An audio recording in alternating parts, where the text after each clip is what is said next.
сабақты жоспарлаған Орал қаласындағы нөмір 38 мектеп лицейінің қазақ тілі мен әдебиеті пәні мұғалімі Құсайынова Ләззат Серікқызы. Сабақ 6 сыныптың әлемнің 7 кереметі бөлімі бойынша Қазақстанның ғажайып мұралары тақырыбында өткізіледі. Сабақтағы оқу мақсаты тыңдалған мәтін бойынша жалпы және нақты сұрақтарға жауап беру, шынайы өмірмен байланыстыру. Сабақтың оқу мақсатына жету үшін мұғалім TED форматтағы ресурстарды тиімді пайдалана отырып, сонымен қатар қазақстандық патриотизм және азаматтық жауапкершілік құндылығын қалыптастырады. Сабақ сіздерге ұнайды деп ойлаймын. Сәлеметсіздер ме, құрметті әріптестер. Сіздердің назарларыңызға қазақ тілі пәнінен жаңартылған білім мазмұны негізінде 6 сыныпқа арналған әлемнің 7 кереметі бөліміндегі Қазақстанның көрікті жерлері тақырыбындағы сабағымды ұсынамын.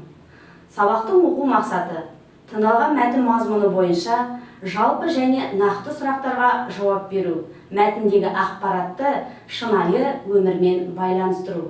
Осы мақсатқа қол жеткізу үшін сабаққа мынандай мақсаттар қойылды. Тыңдалған мәтін бойынша нақты сұрақтарға жауап бере алады. Тыңдалымдағы ақпаратты өз өлкесіндегі кереметпен байланыстырып пікір білдіреді. Нақты идея ұсына алады.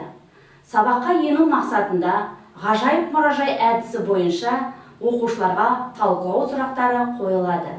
Мұражайға барғанды ұнатасыз ба? Мұражайдан не көргенді қалайсыз? Жер асты мұражайын көрдіңіз бе?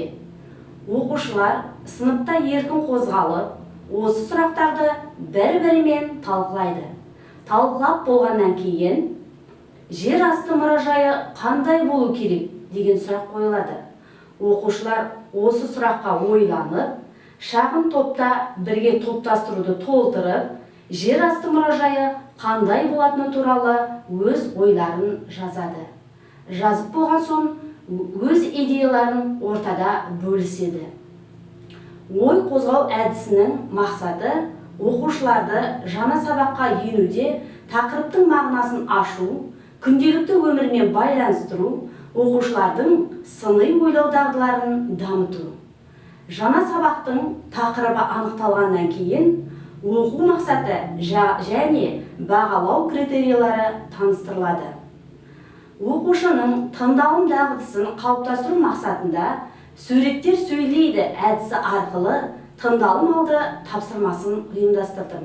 Одан әрі тапсырманы қолдану деңгейінде күрделендіре отырып, оқушының айтылым дағдысын қалыптастыру үшін құмыра суреті арқылы төмендегідей әшекейлі қыш, қыштан шыныдан жасалады, көне мұра, тұрмыстық бұйым, тарихтан сыр шертеді деген сөз тіркестері ұсыну арқылы оқушылар сөз тіркестерін қолдана отырып, ауызша құмыраны суреттеп береді.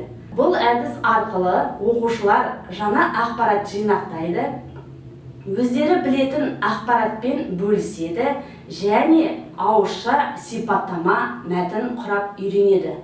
Тыңдалым алды тапсырмасынан кейін тыңдалым тапсырмасы жүзеге асырылады. Ол үшін отырардағы жер асты мұражай атты видео тыңдалады. Тыңдалым тапсырмасынан кейін оқушылардың дағдыны игеру қабілетін байқау мақсатында тыңдалым тапсырмасы бойынша сұрақтар қойылады. Мәтіннің тақырыбы не? Жер асты мұражайы қай жерде орналасқан? Жер асты мұражайын жасауға авторға не түрткі болды? Өз идеясын жүзеге асырудағы құштарлықты автордың қай ісінен байқадыңыздар?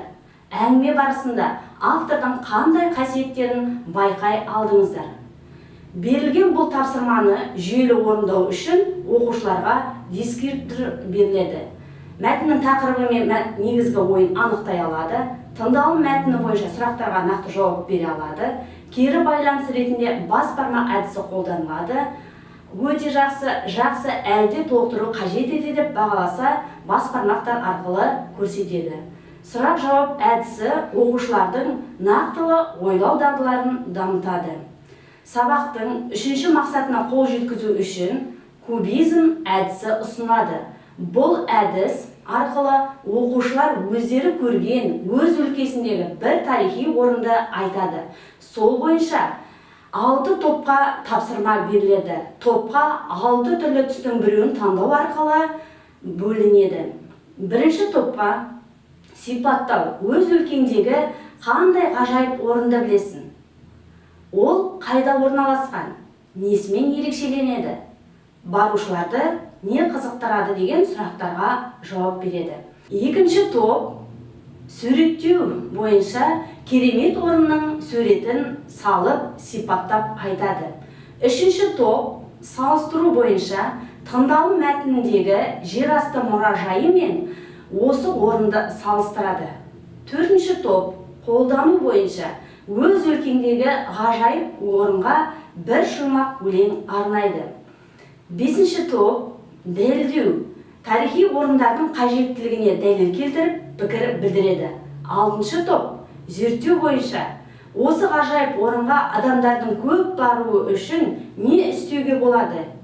Идея ұсынады. Бұл тапсырманы орындау барысында мынандай дескриптор ұсынылады. Өз өлкесіндегі ғажайып орынды сипаттап бере алады. Ғажайып орынның суретін салып түсіндіреді.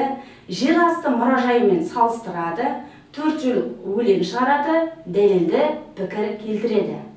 Мәселені шешудің жолдарын көрсетіп, идея ұсынылады. Тапсырма орындалып болған соң, қалыптастырушы бағалаудың күлегештер әдісі арқылы өзара бағалайды.